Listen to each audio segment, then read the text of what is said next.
Welcome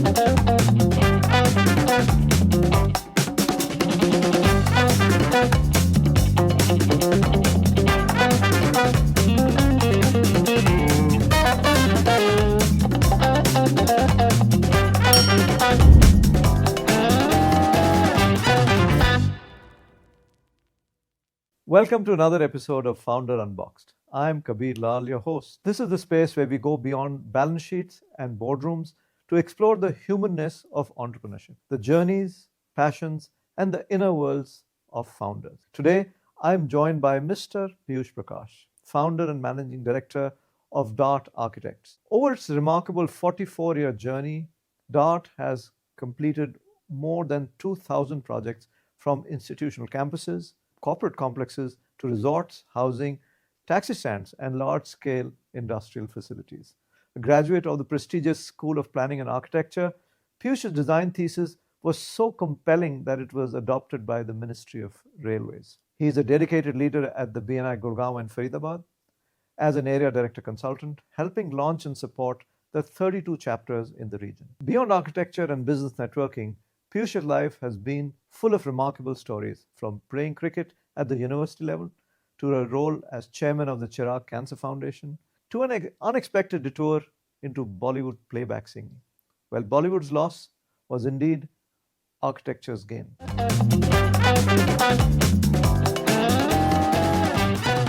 let's unbox Piyush. Welcome, Piyush. Thank you, Kabir. It's lovely to be here in the morning. Thanks for taking the time to be with us and letting me interview you. Yes, it took you some time to pursue me to come to this chair, but I finally did manage to come. Absolutely, and I feel it's going to be an interview, right? One of my favorites. So, umeed to yahi hai. And maybe I'm excited now. Excellent. After being nervous in the morning, I'm okay by. Yeah. Perfect. A little bit of nervous is also good, right? Yeah. So let's learn about the early years, Piyush. What kind of a kid were you? See, I was a very comfortable kid. I had a comfortable, nice childhood. Okay. I had a happy childhood. But I was more towards sports than studies. Why I became the way I am today, I attributed to my brother and my cousin. My brother was a genius. Okay. So when we were growing, when he became 7-8 years old and I was about 10 years old, I realized that I was living with a genius and he was a genius. And my other cousin, my first cousin, whose father was in the Air Force, and so he was generally posted here and there. So this cousin of mine used to stay with us. Younger to you, your age? No, between younger to me, but elder to my brother. Okay. He was supposedly a very handsome, dashing man, boy, good looking, and he was. Why not? And intelligent too. And I was a nobody compared to them. The only feather in my cap was I was the eldest. Okay. And my grandmother used to pamper me. At that early stage, Kabir, I realized that if I have to do anything in my life, if I want to be noticed, the only thing that I have, which they don't have, is my hardworking nature. Since then, I became a very hardworking man. To get 80% marks, my brother didn't have to study at all. I had to work 22 hours and 24 hours. Wow. But I did, and I got. That is paying me good dividends now. To compete with my brother and my cousin, I learned the value of hard work. So do you still have a healthy competition? I still have the healthy competition. No longer my brother is considered the genius. I am not too far back. Okay. And no longer my cousin is considered the Greek god. Okay. We are okay. Okay, wonderful. Also, I guess age is a big leveler on these things. So wonderful. And they don't know this. They will get to know this. They will know now. Excellent. So you spoke about your grandmother pampering you. Yeah. So at that early age, what were the role models in your life? Was it family, parents, grandparents, or maybe somebody else? Role models were generally cricketers. Okay. Yeah. Gary Sobers was one of them. Nawab Pataudi was one of them. I'm talking about mid-60s. That's when I was a very active cricket player. Even as an amateur, as a child, the only game I would play was cricket. These two I remember. Another person people will know or not, was Chandu Borde. Yes, of course. Yeah, Chandu Borde again, because he was very hardworking. He was like yesteryear's Rahul Dravid. He would be doggedly at it. And Wonderful. So these were my role models, and somehow I had a streak of patriotism. It came when I saw the film Shaheed for the first time in the 60s. Manoj Kumar's. Oh, Manoj Kumar. Manoj Kumar Shaheed. And that triggered something in me. Sure. And to the extent that even today, when I hear a patriotic song on FM while driving, I get tears in my eyes. Sure. Yeah, I get lump in my throat. Any patriotic song, any patriotic film, when India wins a medal and the national anthem is being played, my friends laugh at me, my family laughs at me. I mean, if this is happening on television, they don't look at the television, they look at my face. Wow, excellent. So role models were, yeah. And how did that shape you as you went along in your career? Did that affect kind of projects you took on, or? Loyalty is one big factor in my life. I value that a lot. I am loyal to my people, be it my projects, be it my friends, be it my family. And I expect loyalty from people. I guess patriotism affected me that way. And as far as sports is concerned, cricket is concerned, I am the product of a test match generation. There were no 2020s and 50-50s at that time. It was a 5-day game with one rest day. Being involved with cricket so much, I realized that life doesn't end in a day. If you do something wrong today, you can make up tomorrow. And if you've done something good today, you can slip tomorrow. So you got to live it, plan it, and go day by day, and don't worry if something goes wrong today, because you got 4 more days to make up. I'm talking about a match. True. And don't revel if you've hit a century today, because there are 4 more days where other opponents can take over. So failures don't define you, and nor the success. No. Yeah. And that's why, I mean, I'm in 44th year of my practice. Wonderful. For me, it's a test match. I'm just going on. And till health permits, I plan to keep going on. 1 more decade to go. Maybe. Yeah. Excellent. So you're a Delhi boy. I'm a Delhi boy. And went to modern school, Barakhamba. Barakhamba, yes. So, and you excelled at sports and academics. I didn't excel at academics. I was generally above average. Okay. But yes, I was good at sports. How did that pave the way for what was to come in the future, especially the academics part, and what role did the school play in your life? School played a very, very important. I mean, school is a great influence. We had a principal, Mr. Kapoor, and any person, modernite, who was in modern school in the 60s and 70s would remember. He cannot deny the fact that we are today what we are because of him. And one thing I remember about school was we used to have a 0 period. Right in the beginning, after the prayers, we used to have 1 hour of 0 period, where all the teachers were in their rooms, including the art teachers and the sports teachers. And you could spend that 1 hour anywhere you wanted. It need not be your subject.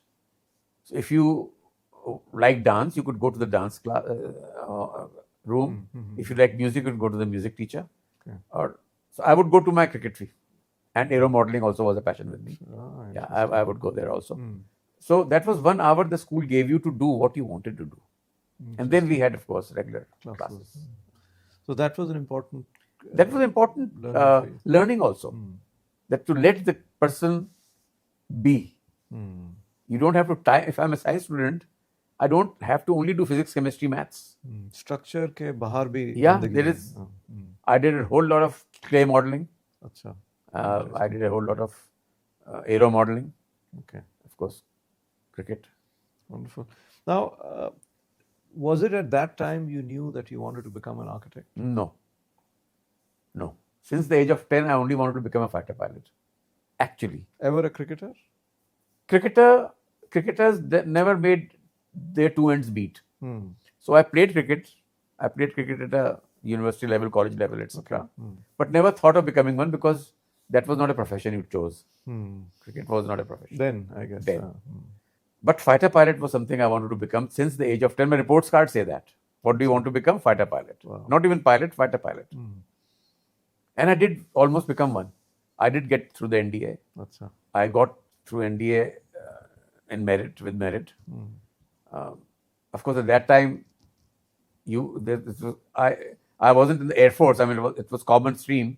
I could have been anywhere in the ND, but I would have become a fighter pilot if I had continued. I became an architect. I chose to be an architect when I was almost going to Khadakwasla for my NDA. Oh. Many years later, I read somewhere that the brain of an architect is very similarly wired like a fighter pilot.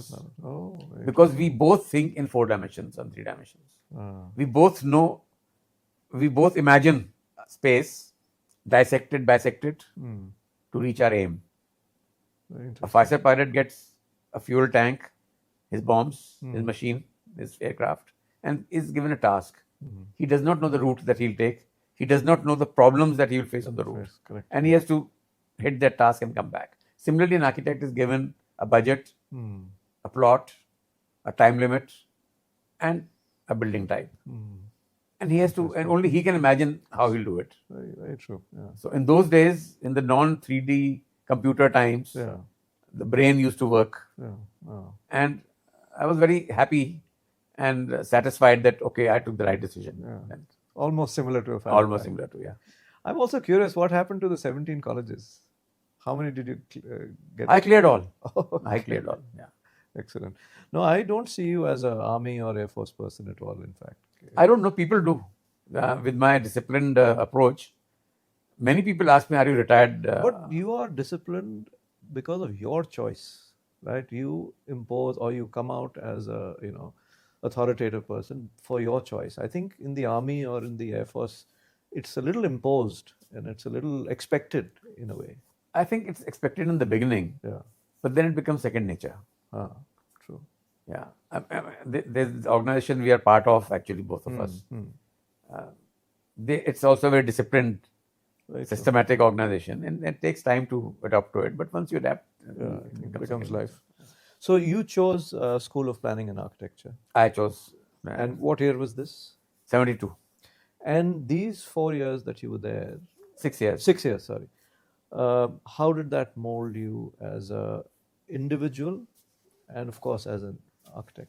It was the correct place to go to for a start. There were not many colleges at that time. Okay. And this was the best, if not one of the best. The atmosphere was learning, fun. We had a very nice library. We had a lovely faculty. We had a very healthy canteen atmosphere. So those years just flew past. And we had all kinds of people, intellectuals, hardworking blokes, lazy people. So growing with them, I guess any college would give you that. True. Any college would give you that. So, and I realized that I had entered the college with the chip on my shoulder that I came second All India and that I was also a meritorious NDA student. But I realized very soon that I'm okay. We're all equal. It's a test match. If you don't work hard, things go wrong. True. It's a collection of also bright individuals coming to the same place. So one of the things that stood out for me is that your thesis was adopted by the Ministry of Railways, right? Yeah. Tell me a little more about that. I don't know if you'll remember, New Delhi station at that time was a nuisance. There was only one side was open, Paharganj. Correct. And to catch a train, you had to go hours before. Yeah. And if you were coming to Delhi, it took hours to come out of that place. So I chose that. The selection of the topic was accidental. I was wondering what topic to choose, what to choose. And one day, one of my uncle's class fellow and a good friend who was in the railway board, met him for dinner. He came home for dinner. And he asked me what's happening. So I said, I'm finally, and now I have to choose a thesis topic. So he just mentioned, he said, why don't you come to my office tomorrow and see if we can work it out. So I went to his office the next day. And he convinced me that I should do something about the planning of redevelopment of that area. Also because my elective subject was traffic and transportation. So that gelled very well with that. And yes, I did that. I came out with a very dramatic solution. But the main choice I gave them was to open it on both sides, on Paharganj as well as Ajmeri Gate. Mm. That was the Okay, that was the major thing that they changed adopted. the course. They haven't adopted the building type. Achha. My building was like an airport, Achha, achha. spanning across the railway tracks. But yes, they adopted the traffic pattern that I had suggested, and so I met the then railway minister, Mr. Madhu Dhanvate. Achha. Mm. My boss fixed up an appointment. I was to work with Mr. Romi Khosla at that time. Achha. Oh, this was post graduation. Yeah, after graduation, after I did my thesis. Thesis. Okay. So I used to work in this office organization called the Group. Mr. Vasant Kamath, Mr. Romi Khosla, and then in the Dingle, 3 young architects who were the pick of the city or the nation at that time. So he fixed up a meeting for me. And Mr. Dhanvate was nice enough to give me half an hour with his ministers, with his secretaries. And then they took my report. But they said that we will not be able to pay you because we can't pay you, you're not a bona fide, you're not on a panel. I said, okay. And we can't even acknowledge you beyond a point because you're a student, the student's work. So, okay, doesn't matter. Interesting. So I gave them that. You feel cheated? No, I don't. But I feel very happy when I go to the station today. I think it's time for another intervention there because I think the traffic patterns have grown to take on whatever. In 1978, we could visualize what will happen after 30 years. True, very true. Basically, there was no Maruti. Yeah. And when there was no Maruti, there was their life. India changed after the Maruti. Now car. it's, I think, 50 years on. It's chaos Yes. in that place. But tell me something. This recognition by a premier government institution, how did it affect a young architect? It didn't actually. When you are young, you're stupid. Okay. At that time, this was one place, and somehow I met a few other ministers and other big shots. And I would talk to them as if, I was equal. Okay. And because I didn't know better. Today, if you were to ask me to meet a minister, maybe I would be tongue-tied after so many years. But that time, I could just walk into any door. That bravado of youth, no? Youth, yeah. I think it's very true. Nothing deterred me at that time. You want to meet the PM? All right, I'll meet the PM. You want to meet the minister? I'll go and meet. Today, I can't. I mean, come on. Yeah. You know what I'm saying. Yeah, true.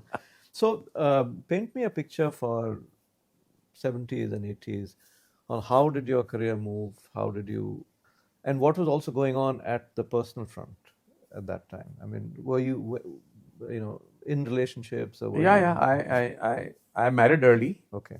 I married my college sweetheart. Okay. Within 1 year of my graduation of college. That was early. Yeah, very early. I had not, I think, turned 25 at that. Okay. Yeah. So, worked with this organization. Then I started on my own. My whole aim was always to start on my own. For that reason, I didn't even go abroad for studies. Okay. Because I was scared that I may not come back. Because my family has a reputation of once they go out, they don't come back. Okay, interesting. And the patriotic patriot in you wanted to have. Okay. And my wife at that time also was an architect. My brother was a student of architecture. So we had assumed that, we'll all work together. Yeah, that's interesting. And so I stayed back. I started an organization called Studio Plus. Okay. But within 7 months of Studio Plus, I got some projects. I had a massive accident. Okay. And I was laid up I was out of commission for months. That brought my practice back to zero. But the 3-4 projects that I had, I gave them to friends of mine. There were another group of friends which had started their own practice called Design Team 3. And I gave them those projects. I said, let's not waste projects, you do them. And they did. After I recovered and they had finished those projects, they came to me one day and said that, why don't we work together? Okay. So that was a good idea. So I said, yes, let's work together. And they liked the word Studio Plus. So we continued under Studio Plus. And Studio Plus, were you the only person? No, we were partners. Yeah, we were others. So your wife at that time? No, by then we had separated. Achha. Okay. And what about your brother? When did he join you? Or? My brother joined me a year after he graduated. Achha. He graduated in 1980. Then he worked for a couple of years and then he joined us. But we had kept his place in partnership. Okay. Yeah. So this was a partnership between multiple architects. Yeah, 4. Yeah. And what kind of projects did you do at that time? See, that time we didn't have the luxury of specializing. Yeah. So we did schools, we did houses, obviously, factories. Schools was one time, and we were lucky to get a stadium building pretty early in life. So we struggled to do that. We weren't experienced enough to do such a large building, but we learned and we did that. All kinds of buildings, I mean, actually hospitals. Yeah. We could not, at that time, we were not choosing specialties because there was limited work. Correct. So, your evolution at a personal level, and of course, you may have at one point in time also started choosing what kind of projects you went into. Is that, and what stage was that you said, okay, See, this partnership remained active for 10 years. Okay. And then we had a very natural fallout. Amicable. We are still the best of friends, all of us. And we work together occasionally also. It was 10 years later when we started, that's when DAAT started with my brother and myself. We had established ourselves.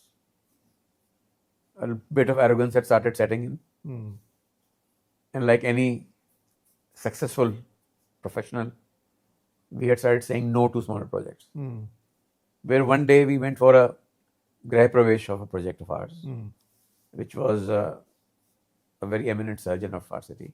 So in that evening I saw a lady with stomach aches. She was also on. She was also one of the guests. Achha.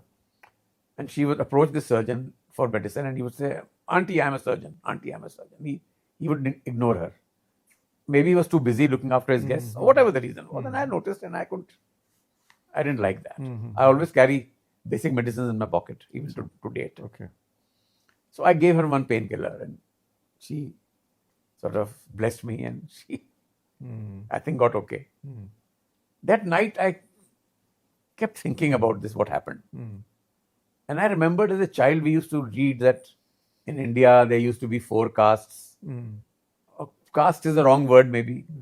The Brahmins, the Kshatriyas, the Vaishyas, and the Shudra. And how they don't do each other's work, etc. etc. Discrimination was rampant. Discrimination was there.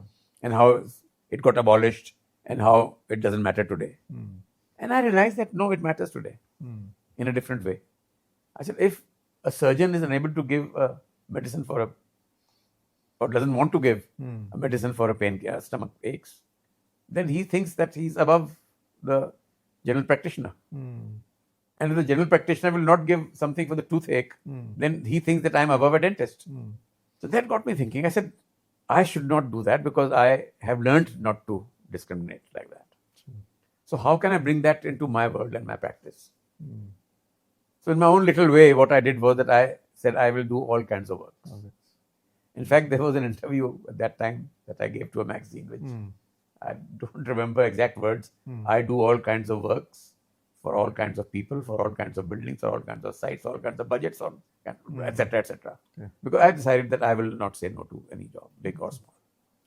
So, looking at it from a success point of view, let me focus that to financial success. Was the practice a healthy, growing, successful practice, or were there financial setbacks also in the early years? See, the practice has always been healthy and growing. I'm told young architects look up to us and take our example. And any business, Kabir, for that matter, goes through ups and downs. Correct. We also have gone through our ups and downs. Studio Plus did, DAAT does. And that's a natural. That doesn't deter me because it's only natural. What's important is that can you jump up again? Can you spring up again? Touch wood, we've been able to. We keep going up and down because we never get satisfied. I never get satisfied with what I have. I always, even today, I am so ambitious. I'm so hungry. I go to office every day, even for a half an hour or an hour. Every day I have to be there. Though I had taken semi-retirement, COVID brought me back. But that's another story maybe we will share. So, yes, we've taken our financial hits, but that's okay. I mean, even the biggest of, I've worked with some of the biggest names of our country. Correct. Organizations. And I've seen them also fail short of money. They are always, I joke, 3 चीजें हैं, दर्जी का कपड़ा, घर का plot और budget are never enough. कभी पूरा नहीं पड़ता. कभी पूरा नहीं पड़ता. There's always shortage. You go to the tailor with the cloth and you want the fourth pocket, चीजें नहीं, कपड़ा कम पड़ गया. And same thing with the plot and same thing with the budget. You could be anybody. कभी ऐसा आपको लगा कि I want to change what I do, I'm not happy with what I'm doing, or I want to give up what I'm doing? Never seriously. Never. I mean, if at all, in spurts maybe. But that spurt means not even for a week. Achha. Yeah, never seriously. Or anything in your personal life that was going on affected your work? How was the split that you had in the first time? Did that affect you? See, the first time when the split happened, it happened pretty early. And I have a feeling that people thought that I don't work hard. Which is not right. People who know me even then will never agree to that. But that was a feeling in the atmosphere. Anyway, so that made me, I didn't show that I work hard. I always took it easy. It was an effortless impression. But then I realized that you have to even show what you are doing. It's not that you only work hard. People should be seeing you as working hard. It's that perception that you must have. And that taught me. I think perceptions carry also. Power of perception. Number two, we were 4 partners at that time.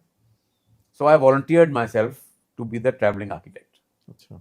I said, you people samalo Delhi and NCR, I'll travel. So we went to all we worked in Cochin, Raipur, Chennai, then Madras, Trivandrum, Guwahati, Calcutta. At the same, there was time in the mid-80s where we were working in 16 cities at a time. DAAT has done more than 700 projects all over the country. See, if I was to pick up smaller and odd jobs, we could be close to 2,000. 2,000 projects, wow. So tell me about a project which stands out as a milestone project for you or a favorite project of yours. That's a very, very difficult question. Very difficult. Okay, let me split that into professional and personal. So if we were to say, okay, what project was personally very close to you in terms of growth personally? See, I'll tell you, I was approached in the late 80s to do the interiors of 2 houses in Vasant Vihar and combine them into a school. Okay. A nursery school. Why? Because the main building was taking time and they wanted to start this season, so they wanted to convert this. And they had a budget. So I calculated, I told them, I said, in this budget, if I give you a school, well, is that okay? They said, okay. They said, but how can you? We only have 2 months. So I said, okay, let's see. So I designed the Sri Ram school, nursery wing, Vasant Vihar. We called it the 55-day school. We built that school in 55 days. Wow. It was with tented kind of thing, permanent walls, tented roofs, etc., etc. But it happened. It looked like a circus. I mean, it was colorful. Good for kids. Yeah, kids loved it. And they loved going to that school because they said, circus ja rahe hain. That is, and my elder son, studied there. He was one of the first students in that school. That is close to my heart for reasons that not only my kid went there, but also because I built it in 55 days and it was not a project. I made that project. I told the client that I can do that. Okay. Yeah, and he agreed. Similar thing we did with IGNCA mud building. That building was not to be. Okay. But IGNCA, the main building, was taking many years to make. So one evening we just told we just were discussing that why don't we make a temporary building for you to have your functions. So the budget nahi hai. I said, budget nahi hai to matti bana dete hain. Literally, as a joke. Interesting. So then we tied up with design development alternative, Mr. Khosla and DAAT. And we made that design, the IGNCA building, which I think right now it's come under the Central Vista Committee, so it will go, or it already must have gone by now. So tell me, now, of course, sports has been a very important part of your life, and then running a company. What about sports, or what about, what your learnings was for sports? Did you carry any of those into, your work life as well? Yeah, see, I was a very active sportsman till I had my accident. After that, I could not, I had some physical challenges, so I could not actively participate in sport physically, but I could definitely think and plan. Correct. So sports they have molded me. They have taught me the value of practice, Teamwork. teamwork. Keep trying. Don't give up. You have to play to win. You don't play for a draw. You have to play to win. That's. I've seen your leadership style. I think you are definitely a team Yeah, person. I mean, you put your team in front of you. Yeah, because I'm a firm believer, Kabir, that I'm nobody on my own. Even if I am the most educated person in that room, that does not mean I'm the most intelligent. And my intelligence comes from the fact that I can pick up brains. I can pick brains, I can pick people. I can pick up a team. That's, I think, what I've learned from my sports. How to pick up a balanced team and then go towards victory. And never take that, the sehra is not on your head if you win. Never. And it will be stupid if you think that way. Tell me, when did the unexpected incident with R.D. Burman's film happen? Oh, that happened in 75. Okay. Yeah. I had a my dearest friend, Shekhar, who's no more. He used to pamper me. "You to bada acha gata hai." And मैं ठीक गाता था. I was a singer. But he would really pamper me. बहुत अच्छा गाता है. Let's go to Bombay. I'll manage you. Wow. You make some money. I said, okay. So at that time, Shekhar's brother was working in Bombay, and his roommate was the assistant music director of R.D. Burman. Wow. उसके through हमने एक meeting fix कर ली. Now we didn't have the guts to With tell the our man parents. himself? With the man himself. Wow. So, and we didn't have the guts to tell our parents. Those days, तो भाग के आप बॉम्बे चले गए. So this was like a filmy story. Yeah. In the summer holidays, we ran away to Bombay. And managed a few days of persuasion to meet Mr. Burman himself. Wonderful. At night in his house, he was sitting on the carpet with his baja and humming. He had cooked some fish curry. Okay. So we had that with him, and then he said, "Sing." I sang some Bollywood songs, which he says were okay. I don't know. Pass हो गया आप. But he says, लेकिन तुम you are not an educated singer. Okay. And there's only place for one genius. That's the word he used. He said there's only place for one genius, and that's Kishore Kumar. So आपको अगर गाना है तो आप सीख के आइए और मैं आपको ब्रेक देगा. So you had the raw material but not the training. Yeah. Okay. I said okay, fine. So in fact I learned for 3 years. Achha. I came back to Delhi and learned for 3 years. But then architecture took over. But then he invited me to sing for a chorus. Okay. Next day he said, "Arey क्या कर रहा है कल studio में आओ." So I went to studio the next day, and Zehrala Insan was being shot. Background music was being dubbed. So I sang in 12 people standing and some sounds. Yeah. Did you get paid for it? I got 200 rupees. Wow. And with those 200 rupees and some 50, 60 rupees in a pocket, both Shekhar and I have had a 1 week fancy holiday in Goa. So was that your first time you went to Goa? And No, I had been to Goa a year before with college. Achha. And now you do a lot of projects in Goa. Now we are almost every month in Goa for the last 20 years. Wonderful. चलिए एक vacation तो निकल आई at R.D. Burman's cost. Yeah. So tell me, as a founder of your current company and other companies in the past, what do you think is your biggest strength? To build a company, to build a project, to build a team. I'm a mason that way. I design well, must be designing well because our buildings do look good and they make sense. And people say that. But I'm more satisfied that I build well. 90% of my designs are built. Okay. That's what I am very proud of. When you open my resume or see my project list, if there are 500 projects listed there, 450 or even more would be built or under construction. Sure. That doesn't happen with most architects. Design. Not more than half Achha. get built actually. They remain as projects. Achha. I didn't know that. That's the feeling I have. So we spoke about this earlier, that an architect builds and moves on. Has that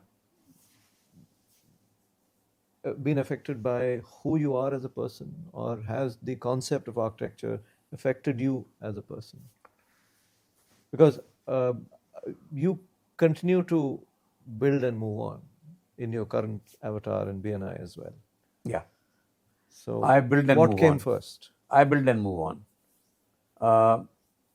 I try very hard not to fall in love with the project because that only will hamper my own progress.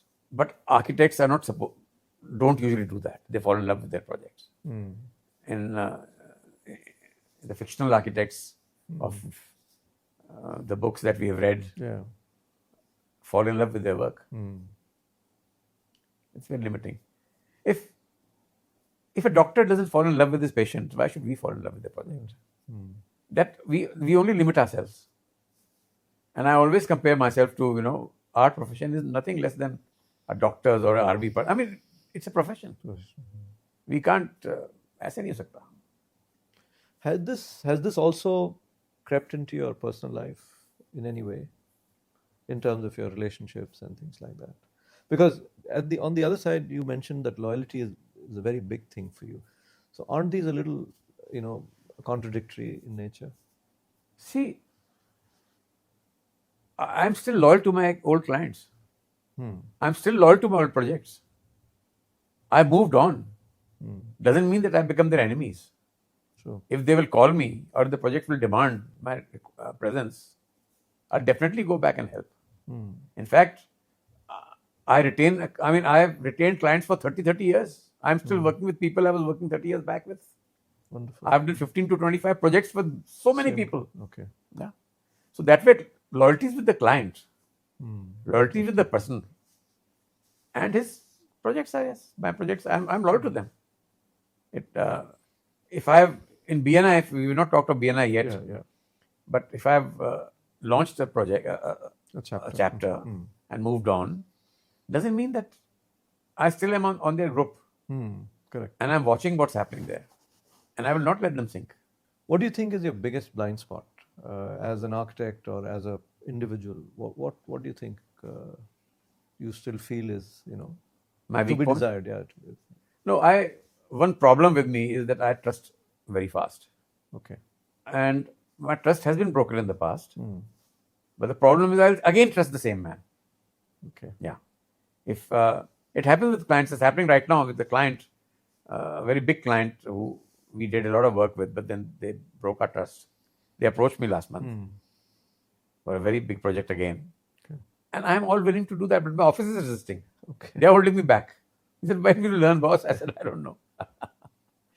So tell me, what are you currently working on that really excites you? Currently, we are working on this resort in Uttarakhand, 70 odd acres of mountain. And what's nice, exciting is that we have collaborating with a Japanese architect, Mr. Kengo Kuma, a renowned architect. We had only heard of the Japanese way of working, but now we are experiencing the Japanese way of working. Wow. How meticulous they are. For one small decision where I think we would take half an hour, they take 2 to 3 meetings. Wow. Okay. But once taken, it's perfect.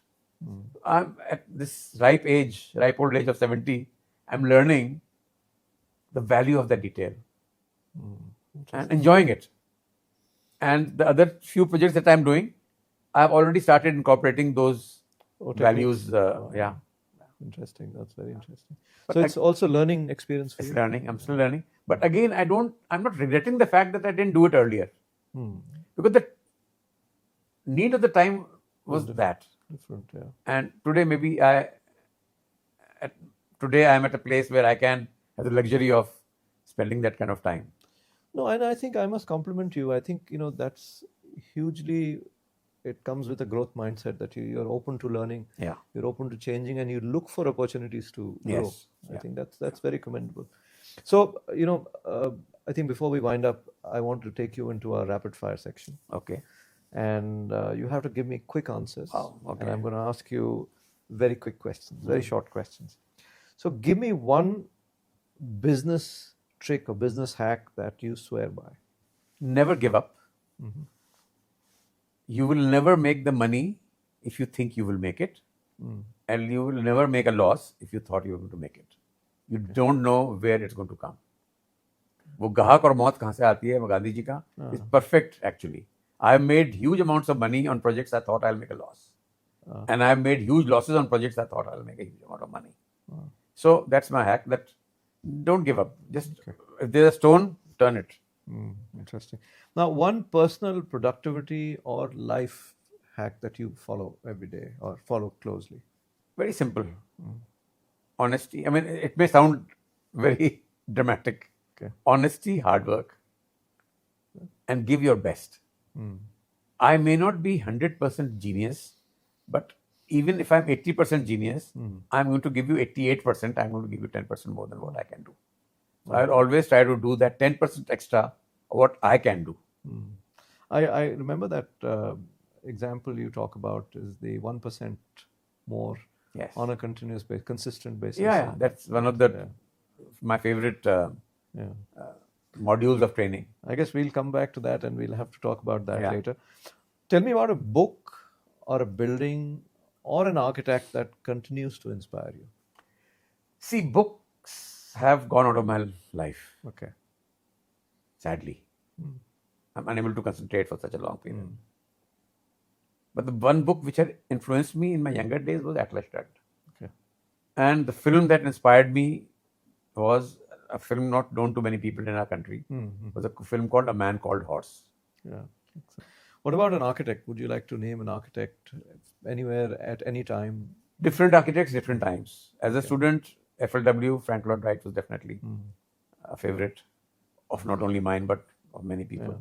Then when I started doing a lot of resorts, Jeffrey Bawa, Sri Lankan architect, became one of my favorites, to the extent that I went to Sri Lanka and spent some days there to look at his work.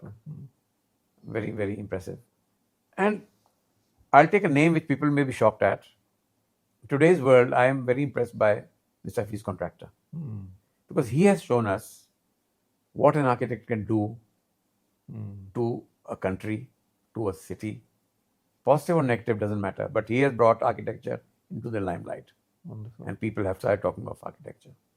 Not many people think that way, but I think he's done great service to architecture. Excellent. Perfect. Thank you so much, Piyush. Thank you for taking the time. Thank you for being with us and Thank you. Sharing such nuggets of amazing stuff. Thank you. Thank you, Kabir. Thank you for having me. Thank you.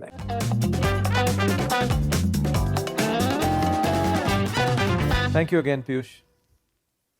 And that was Piyush Unboxed. What stood out is how Piyush has blended creativity, leadership, and service. Through his 44 years at DAAT Architects, his role in BNI Gurgaon, or his philanthropic work with Chirag Cancer Foundation. His story is a reminder that entrepreneurship and creativity can be lifelong journeys shaped by resilience, discipline, and unexpected turns that continue to inspire both the spaces we live in and the communities we build. Now, if you liked this episode and subscribed to it, then stay connected with us to hear such amazing stories in future episodes. Thank you.